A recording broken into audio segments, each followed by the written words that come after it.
Hi everyone, I am Shivani SAXENA and welcome to my channel SforShivani, a one-stop destination for all your MBA needs.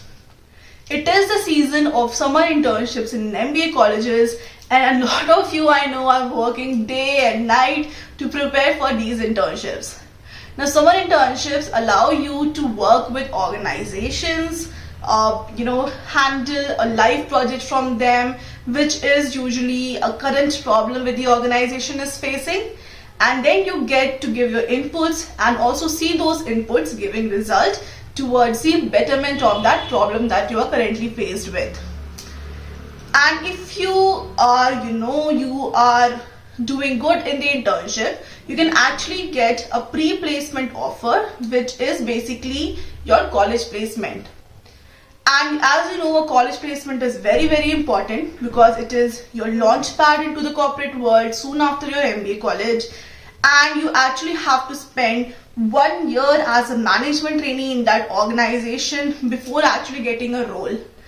And that is why I am making this video to tell you the importance of the pre-placement offer that you're getting from your summer internship organization, also to help you take a call to accept or not accept a PPO. Before we move ahead, I'd request you to like this video and subscribe to the channel because it gives me motivation to make more such videos. Now the decision that you are getting a pre-placement offer depends on mainly 3 things. Number 1, if you have performed well in your internship project. Number 2, if you are, let's say, a cultural fit for the organization. So now every organization has certain values, has certain principles, and the companies during the internship try to create a match between your personality and the personality of the organization. And if the HR feels that you are a match, then you can get a PPO. Now, even if 1 and 2 are getting fulfilled, the third factor comes into the picture, which is if the company has a policy of giving out PPOs or if they have any vacancies in that year. Now, even if you performed well, even if you're a cultural fit, but if the company doesn't want to give a PPO in that year, then you might not get a PPO.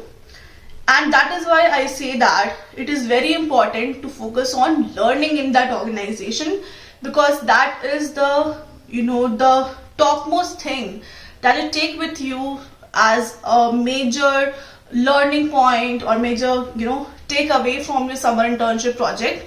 And it is on this that you will be questioned a lot, whether you are appearing for any corporate competition interview or whether you are appearing for your final placements.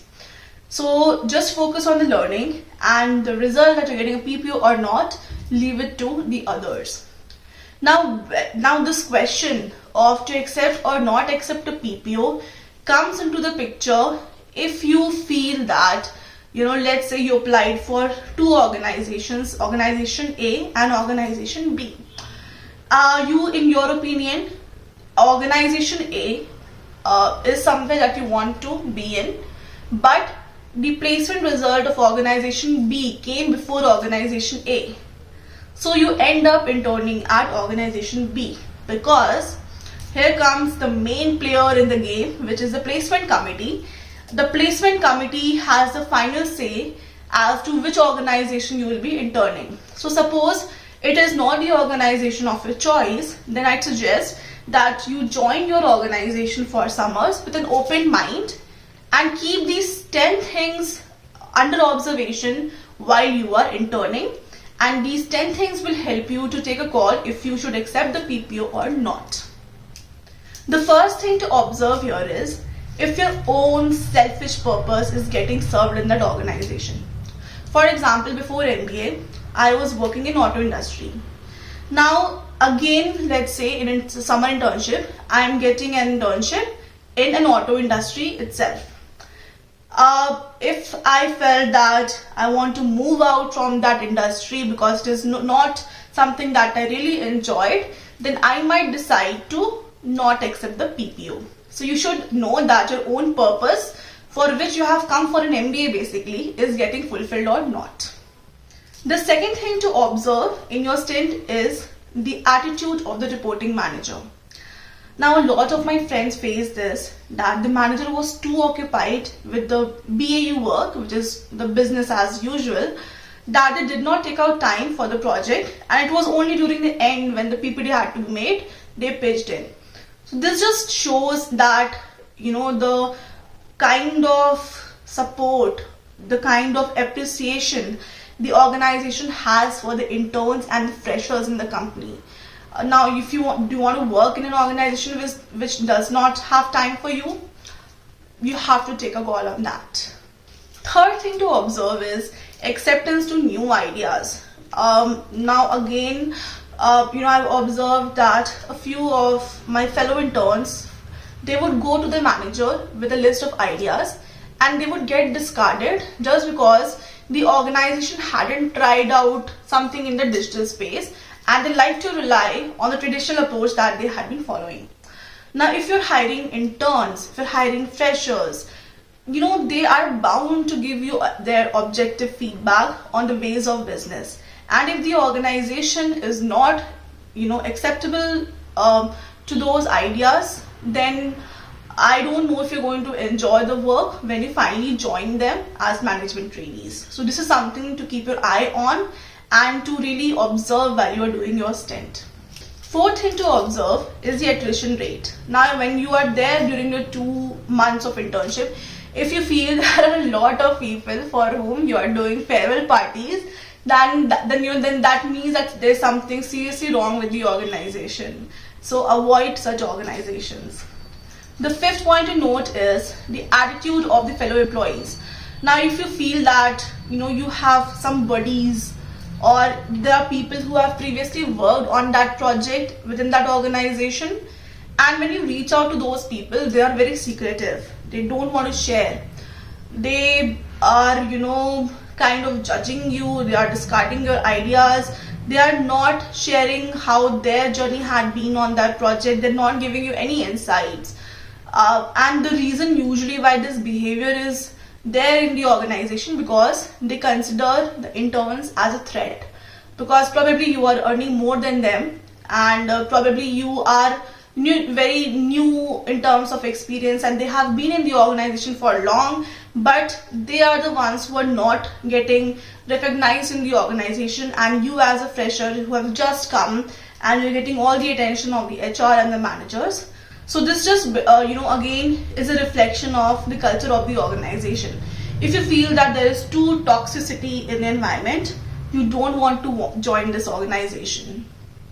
The sixth thing to note is the review of your seniors who have, let's say, interned in that organization or who are currently working. So you may have a word with them while you are doing your internship and ask their honest feedback about the organization, and then basis that you can take a call. Seventh thing to note is the work hours or the pressure that you are getting while you are doing your internship. If you are asked to come to office on weekends, if you are asked to work really long hours, and you also see that the other employees are also working till 8 to 9 p.m. at night, then do you see yourself working for such an organization? The call is yours. The next thing to note is the growth opportunities in that organization.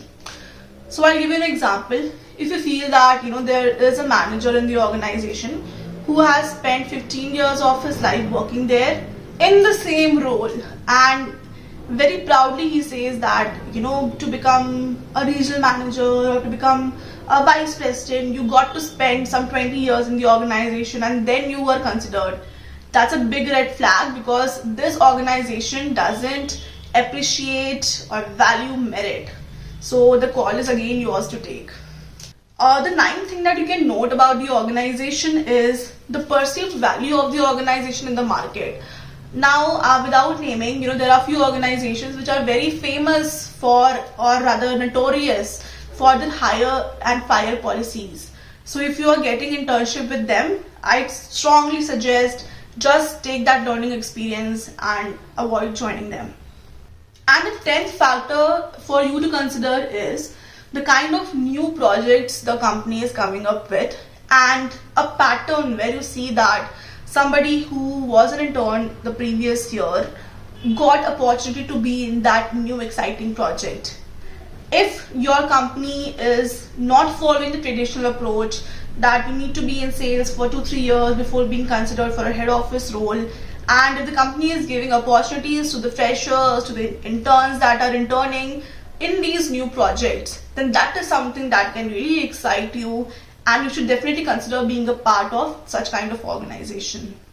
Okay, so I feel I've given you a lot of points to consider. Again, this is not a standard metric to judge any organization. There may be certain factors which are important for some and which are not important for the others. So basis what is really significant for you to make a call, you take a decision for yourself. Now I'm going to highlight when you are making this call how to do it, because the ultimate decision whether you get to accept that PPO or not depends on your placement cell, because again the placement cell has the final say to decide your placements. Now there are two things that you can do. One is if you feel that the HR of your organization is approachable, by the time you have given your mid review and you have spent some 6 weeks in the organization, you have already actually gotten to know that you want to be there or not. So you can reach out to the HR and request them that you have had a great time learning, but you do not want to be considered for the PPO in case they are planning. That is approach one. Second approach is that, if you feel that if you inform in such way, the company can get angry and they can inform your placement cell, then you do the second thing, which is you observe for good 6-7 weeks, and then if you still feel that you want to totally avoid that organization, you tank your final review PPT. You do not do a lot of efforts in making that, and ultimately organically you'll be ruled out from the PPO race. But you have to be very careful in doing so, because it should seem very natural and subtle and not something that you have deliberately done. If there are any unanswered questions, mention those in the comment section, and ultimately I'll just say that the decision to accept or not accept a PPO should totally be yours, and the factors that you consider should be yours, because what matters for you might not matter for me. But I've just given you a list of things to observe from my experience and from experience of my fellow interns and friends. Whatever you do, don't have any regrets in life, I'd say, because this is not something that is permanent. You can always switch the organization later if you feel that you cannot see yourself working for that kind of environment. And you can totally reach out to me in case you have any confusions, any doubts. My social media channels are all mentioned in the description of the video, and we'll together discuss and help you take a call. So just in this time I just say focus on learnings of your internship, and all the best.